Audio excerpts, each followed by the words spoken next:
Jean, alta do dólar, como que a gente se defende no mercado de ações dessa cacetada do dólar que está atingindo aí picos estratosféricos? Vamos embora.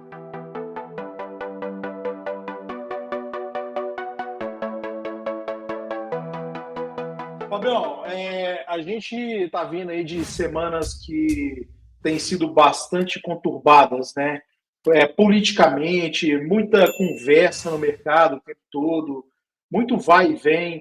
O mercado financeiro parece aqueles caras que tô rico, tô pobre, tô rico, tô pobre, tô rico, tô pobre. Você olha lá, tá subindo, de repente tá caindo. O cara fica naquela gangorra, né? É tudo que a gente fala pro cara não ficar, né? Não ficar olhando isso o tempo todo, essa quantidade de ruído, quantidade de bobagem o tempo todo. Eu tô realmente, o Fabião, assim, impressionado quanto alvoroço tem acontecido no mercado financeiro, principalmente o pessoal da Faria Lima, né? Que graças a Deus a gente está longe, né? A gente fica no centro, né? Então a gente fica bem fora para não ser contaminado por essas Graças coisas, a né? Mas é impressionante como é que está acontecendo uma choradeira, né, Fabião? Uma choradeira generalizada. Aí eu fui pegar, há uns tempos atrás, e olhar quanto que o mercado caiu no ano. Aí o mercado caiu 10%. Aí eu fiz questão de olhar hoje. Ele caiu 5%, cara. Então, assim, ó, Fabião, 5% para o mercado não é nada, né? 5% é uma semana. Então o mercado é isso, é volatilidade, deixa cair uns 30%, 40%. Aí nós vamos ver o que é queda de verdade, para ver se esse pessoal aguenta. Eu acho que é muito mais um discurso político, né, que tem acontecido justamente para criar uma volatilidade no mercado, e são as narrativas que querem prevalecer como sempre, né? Mas, infelizmente, algumas coisas que a gente vem acontecendo, que a gente vem acompanhando, né, principalmente em relação à política, discursos, né, eu acho que se a gente tem um governo que fica calado, né, eu acho que já é meio caminho andado, né, e deixa o pessoal trabalhar e fica calado. Não atrapalhar já está ótimo. E quando a gente tem um discurso político que muitas vezes ele está atrapalhando com coisas que são populistas, né, coisas que não conectam, porque aí fala porque é o mercado. Cara, não existe muito essa de o mercado, né, Fabiano? O mercado ele é o reflexo da sociedade, né, cara? Ele é o reflexo das pessoas, é o reflexo do que acontece na economia. Então não adianta muito vir com o discurso de mercado, porque é um ataque especulativo no dólar. Cara, não é isso. A gente está vendo isso no dia a dia, né? E a economia vem se deteriorando a cada dia mais. Então, cada vez que tem um discurso que seja populista e não está alinhado com os interesses da sociedade, isso acaba, de uma forma ou de outra, refletindo em diversos indicadores econômicos, né? E um deles que a gente pode falar, um dos indicadores que é muito importante para uma série de coisas é o dólar, né, cara? Porque o dólar, a pessoa pode muitas vezes falar, que daí, que deixa o dólar subir, né? Mas as pessoas têm que entender que o dólar ele afeta diretamente tudo, absolutamente tudo que a gente tem, porque nós somos importadores, né, cara? Importadores, exportadores e principalmente diversas coisas que a gente consome no dia a dia tem a matéria-prima importada também. Então isso é muito negativo para o nosso dia a dia como consumidor, né, dentro do país. Então, uma vez que tem essa disparada do dólar, né, e o pessoal costuma brincar muito que não vai ter Disney, não vai não sei o quê, mas a realidade aqui é diferente. A realidade é que os produtos, no geral, vão ficar mais caros e a inflação acaba explodindo, né? E como é que a gente pode, como investidor, se beneficiar de um alto do dólar, né? Nós temos, o nosso país ele é muito abençoado em relação a commodity, né? Algumas matérias-primas que são exportadas aí para fora, né? Então a gente pode falar de minério de ferro, celulose, entre outros, né? Bom, e aí, pessoal, como que a gente se protege, né? E esse é um dos pontos, Fabião, que eu acredito que pouca gente fala, porque você fica falando muito da escalada do dólar, subida do dólar, mas você pode se beneficiar sendo parceiro dessas boas empresas que são líderes na sua posição em relação à exportação dessas matérias-primas, dessas commodities, né? Então a gente fala aí de Klabin, né, que é uma grande exportadora, ela sabe balancear bem nessa questão de mercado interno e externo, então ela muda bastante, consegue trabalhar com esse mix. Quando o mercado está ruim, ela consegue jogar né, o produto dela para fazer exportação, aproveitando o alto do dólar. Vale, a gente não precisa nem falar disso, Suzano, né, as próprias siderúrgicas também, né? A gente fala aí de Gerdau e por aí vai. Então, se todas as empresas que de uma forma ou de outra trabalham com ciclo de exportação lá fora, elas acabam se beneficiando disso. E a partir do momento que você tem essas empresas dentro da sua carteira, cara, você vai se beneficiar, porque os resultados dessas empresas vão ser fortemente influenciados pelo dólar, pela alta do dólar. E aí você, como parceiro dessas empresas, vai receber uma pequena parcela, que é o que a gente sempre fala, né, dos dividendos. Então, o dividendo vai acabar também aumentando e a gente pode ter surpresas positivas de resultado dessas empresas exportadoras e com um dividendo mais generoso também dessas empresas a partir do próximo trimestre, eu tenho acreditado, tá, Fabião? Principalmente aí Vale, Klabin, eu estou achando que a gente pode ter alguma coisa aí fortemente influenciado. Eu estou com bastante expectativa da Vale, para te ser bem sincero, viu, Fabião? Diga aí. É isso aí, Jean. Eu acho que a Vale vai se beneficiar bastante aí, porque também o minério de ferro não. O minério de ferro ajudou bastante, né? O minério de ferro que 100% dos analistas erram a cotação dos próximos 12 meses a cada ano que passa. Não dá para você. Pessoal, até a Vale divulgou um gráfico uma vez aqui dizendo que todos os analistas acabam errando as cotações do minério de ferro, porque é imprevisível, é que nem falar do dólar, se ele vai subir ou vai descer, pura especulação, pessoal. Então, eu acho que eu também estou esperançoso, hoje eu também estou achando que vai ser um estado bom.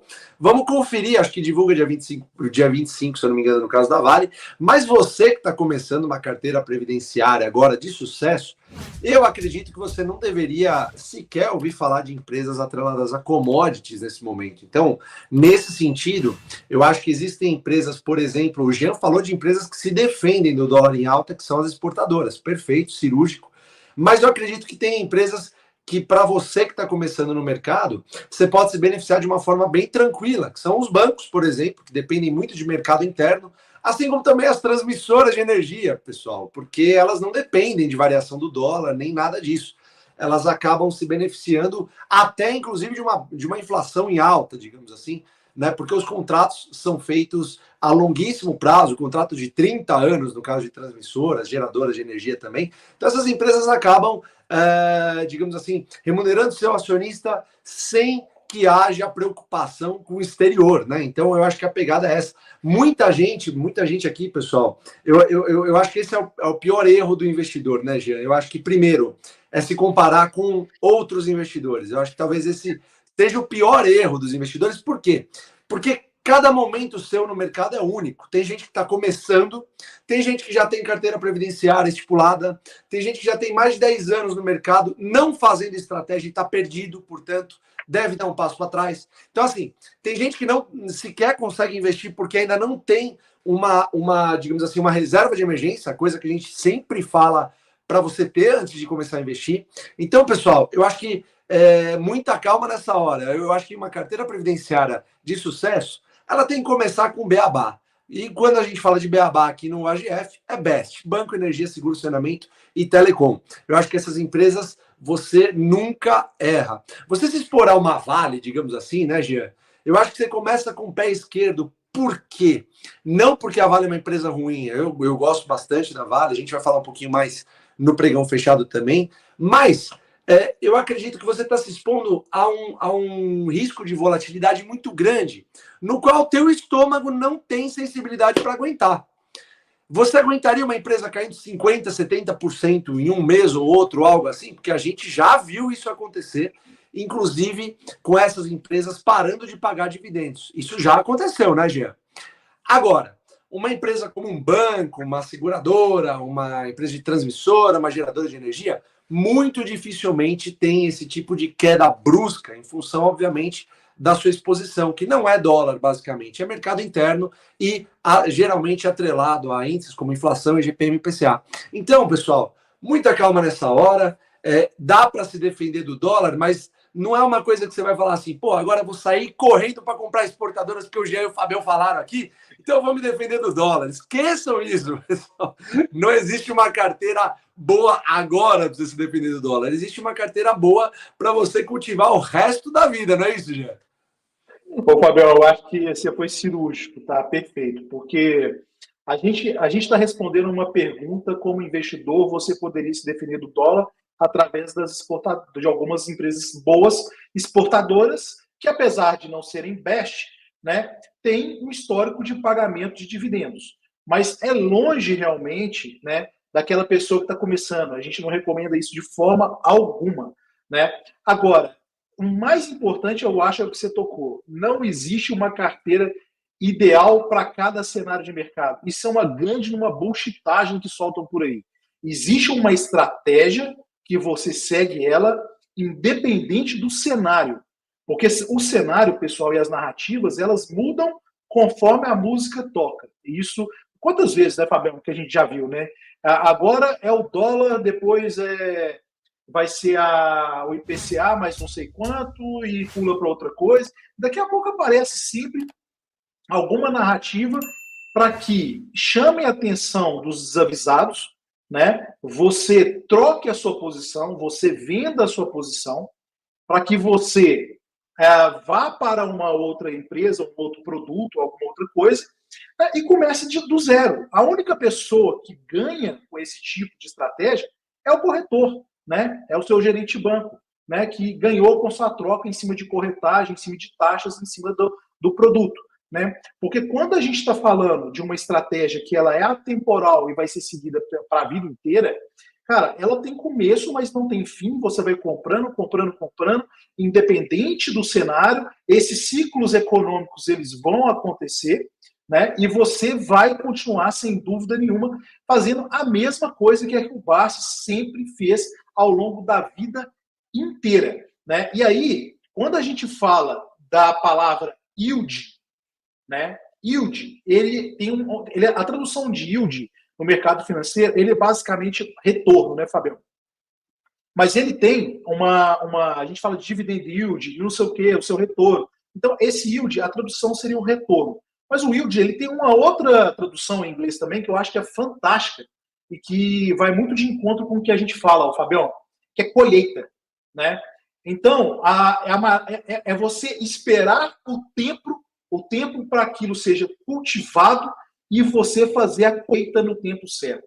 Então, imagine que você planta lá uma árvore, né? Você vai deixando ela crescer. O que é o crescer dela? Você vai aportando, vai aportando. Essa árvore vai crescendo, crescendo. Deu os frutos. Chegou o momento da colheita. É o yield, o retorno. Você pega os frutos e consome o fruto. Aí você continua com o mesmo processo. Você vai plantando mais para essa árvore aumentar, crescer, ficar mais forte, vai e traz novos frutos, uma nova colheita. Se em algum momento você vai lá e corta essa árvore, que é o que a maioria das pessoas falam, né, para você pegar e agora vai comprar dólar, agora vai comprar IPCA, não sei o quê, o que você fez? Você cortou essa árvore. Você acabou com aquela colheita que você estava planejando. Você começou tudo do zero. Né? E você nunca vai dar tempo suficiente para que essa árvore cresça, fique forte, né, e traga os frutos que você está esperando. Talvez você vai conseguir pegar uma maçãzinha pequenininha, começando, né? Pegando, são os centavos, né, Fabião? Fazendo uma analogia, são os centavos iniciais do dividendo, né? As migalhas. Mas se você esperar e continuar cultivando, a sua colheita lá na frente vai ser uma colheita belíssima, né? É isso aí.